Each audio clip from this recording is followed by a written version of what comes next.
নমস্কার বন্ধুরা, আপনাদের সবাইকে সিম্পল রন্ধনশালা চ্যানেলে অনেক অনেক স্বাগত। আজকের আমি আপনাদের সাথে শেয়ার করতে চলেছি এমনই দুটো রেসিপি, যে রেসিপি দুটি খুবই আমাদের পরিচিত এবং খুবই লোভনীয়, যে দুটো খেতে আমরা সবাই ভালোবাসি এবং ছোট থেকে বড় পর্যন্ত আমরা সবাই এই খাবার দুটি খেয়ে থাকি। তার মধ্যে অবশ্যই দেখে বুঝতে পারছেন, প্রথমটি হচ্ছে টেস্টি টেস্টি ঝাল ঝাল টক টক চানা। তাহলে চলুন দেখে নিই আমি আজকের কিভাবে এই চানাটা বানিয়ে ফেলেছি আর তার জন্য কি কি নিয়েছি। প্রথমে নিয়েছি আমি এখানে গোলমরিচ, যে গোলমরিচটাকে আমি হালকা করে একটু কড়াইতে গরম করে নিয়েছি। তারপরে আমি এখানে নিয়েছি মৌরি। অবশ্যই বন্ধুরা এটা দেখবেন, স্পেশাল এই একটা মশলা এটা বানানো হচ্ছে, এটা হচ্ছে মৌরির গুঁড়ো, ভীষণই টেস্টি, ভালো লাগে। তারপর আমি এখানে যে মশলাটা গুঁড়ো করার জন্য রেডি করে নিচ্ছি সেটা হচ্ছে শুকনো খোলাতে শুকনো লঙ্কা, গরম মশলা, জিরে আর সামান্য কিছু ধনে নিয়ে একটু হালকাভাবে আমি এটাকে ভেজে নিয়েছি। তো বন্ধুরা সমস্ত কিছু উপকরণ চলে এসেছে। নিয়েছি ধনেপাতা, দুটো পেঁয়াজ, একটা শসা, কয়েকটা কাঁচা লঙ্কা, আর অবশ্যই নিয়ে নিয়েছি জিরে, গরম মশলা, শুকনো লঙ্কা গুঁড়ো করে, আর তার সাথে ধনে ও মৌরি গুঁড়ো। চলুন এবার কীভাবে এটা করছি দেখে নিই। আলু সেদ্ধ নিয়েছি মাঝারি সাইজে 6টি, সেই আলুগুলোকে সেদ্ধ করে আমি কেটে নিয়েছি। তারপরে নিয়েছি 2 মুঠো মতন সিদ্ধ করা বুট কড়াই, আর নিয়েছি 2 মুঠো কাঁচা ছোলা যেটাকে ভিজিয়ে রেখেছিলাম, আর আমি নিয়েছি 4টে পাতিলেবু। তো এইভাবে মাঝখান থেকে কেটে নিয়েছি। এবার নিয়েছি আমি কয়েকটা কাঁচা পাকা লঙ্কা দেখতে খুবই সুন্দর লাগে, সেই কারণে আমি মিক্সড করে নিয়েছি। নিয়ে এবার এই লঙ্কাগুলোকে কেচে নিচ্ছি। তো বন্ধু আপনারা যে যেমন ঝাল খাবেন সেইভাবে কয়েকটা কাঁচা লঙ্কা নেবেন। আমি একটু ঝালের পরিমাণটা কম বেশি সেই মতনই নিয়েছি। আর নিয়েছি আমি 1 গাছা বা 4টে গাছের মতন ধনেপাতা, সেগুলোকে আমি খুব ভালো করে এইভাবে কুচিয়ে নিয়েছি। এবারে দেখে নিই কী কী আমি কেচে নিয়েছি। শসা, কাঁচা লঙ্কা, ধনেপাতা এগুলো কুচিয়ে নিয়েছি। আর আমি নিয়েছি একটু তেঁতুলগুলো দিলে এটা টেস্টিও হয় আর খেতেও ভালো লাগে। আর যে 2টি পেঁয়াজ নিয়েছিলাম সেগুলো কুচো কুচো করে এইভাবে আমি কেটে নিয়েছি।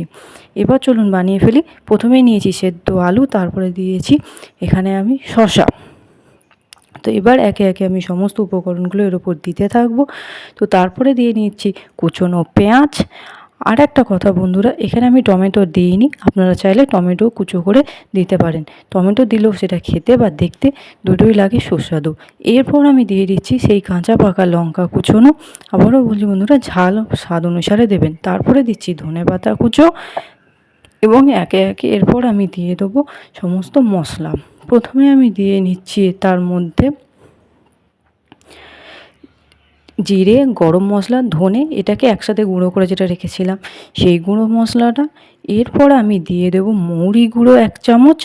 তো বন্ধুরা এটাও আপনারা একটু বুঝে দেবেন, যে যেমন ঝাল খাবেন। তারপরে দেবেন গোলমরিচ গুঁড়ো। এই গোলমরিচ গুঁড়োর পরিমাণটা একটু কম করে দেবেন, যেমন পরিমাণ আমি দিয়েছি, কারণ ওটার জন্য বেশি ঝাল হয় বা বেশি পরিমাণে দিয়ে দিলে তিতো হয়। তারপরে দিয়ে দিলাম নুনের পরে পরিমাণ মতন দিয়ে দিচ্ছি কাঁচা ছোলা, ঠিক যতটা পরিমাণ লাগবে ততটাই দেব।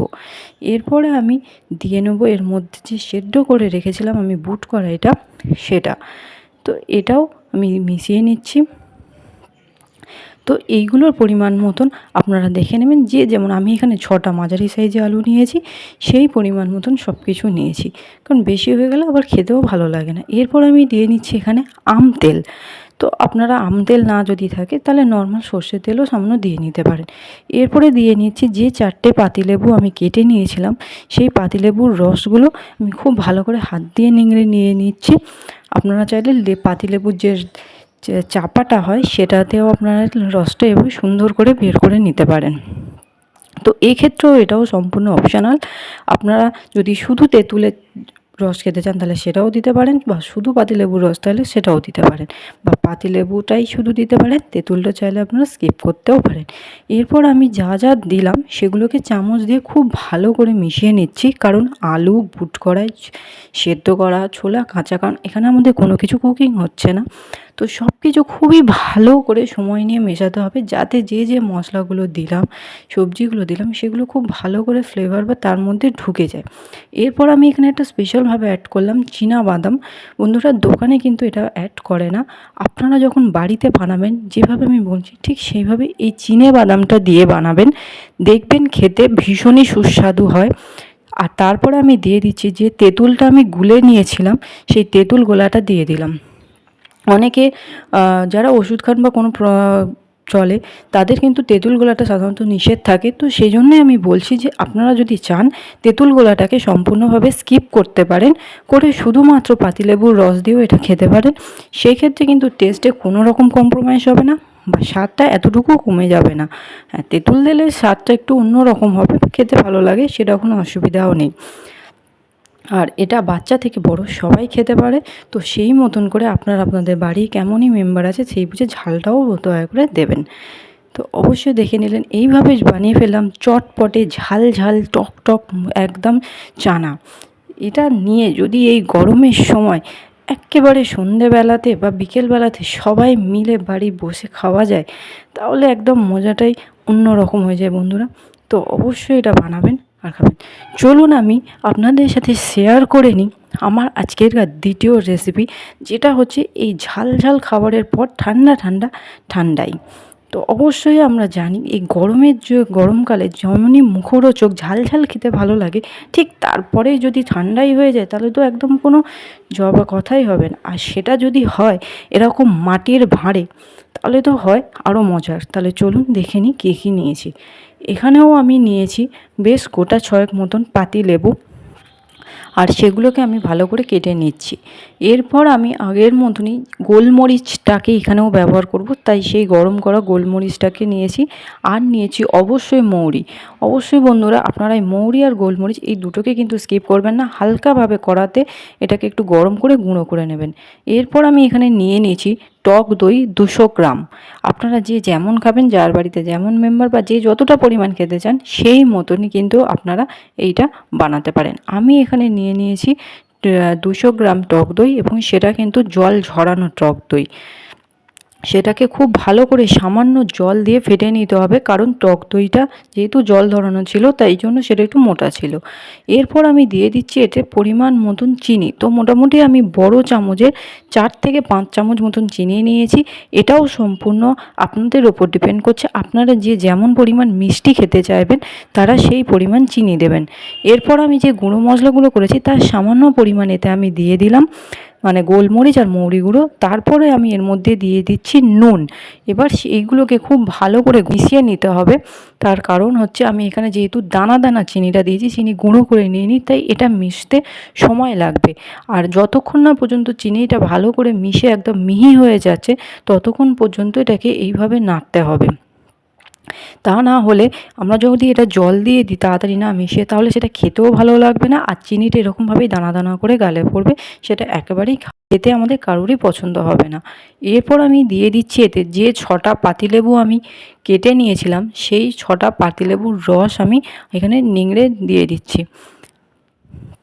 তো একে একে আমি সমস্ত পাতিলেবুর রসগুলো এখানে দিয়ে দিলাম। তো বন্ধুরা যারা অনেকে আছেন যারা হচ্ছে সুগারের পেশেন্ট, তারা তো চিনি খেতে পারবেন না, তারা সেই জায়গায় আপনারা অবশ্যই চিনির জায়গায় সুগার ফ্রি কিছু অ্যাড করতে পারেন। তো সেক্ষেত্রেও টেস্টের সাথে কিন্তু কোনো কম্প্রোমাইজ হবে না। এরপর আমার সমস্ত কিছু উপকরণ ভালো করে মেশানো হয়ে গেছে, তারপর আমি দিয়ে দিচ্ছি জল। তো অবশ্যই আপনারা জলের পরিমাণটা দেখে নেবেন, খুব পাতলা যেন না হয়ে যায়। আমি যেহেতু 200 গ্রাম টক দই নিয়েছি, তাহলে সেই পরিমাণ মতন আমি জল দিয়ে নিয়েছি। আপনারাও অবশ্যই সেই মতন করে জলটা দিয়ে নেবেন, যাতে দইয়ের সমস্ত ফ্লেভারটা এর মধ্যে পাওয়া যায়, তাহলেই আমাদের কিন্তু খেতে ভালো লাগবে। এবার আমি ভালো করে যে জলটা দিয়েছি তার সঙ্গে যাতে সমস্ত ইনগ্রিডিয়েন্টস মিলে যায়, তার জন্য খুব ভালো করে নেড়ে নিলাম।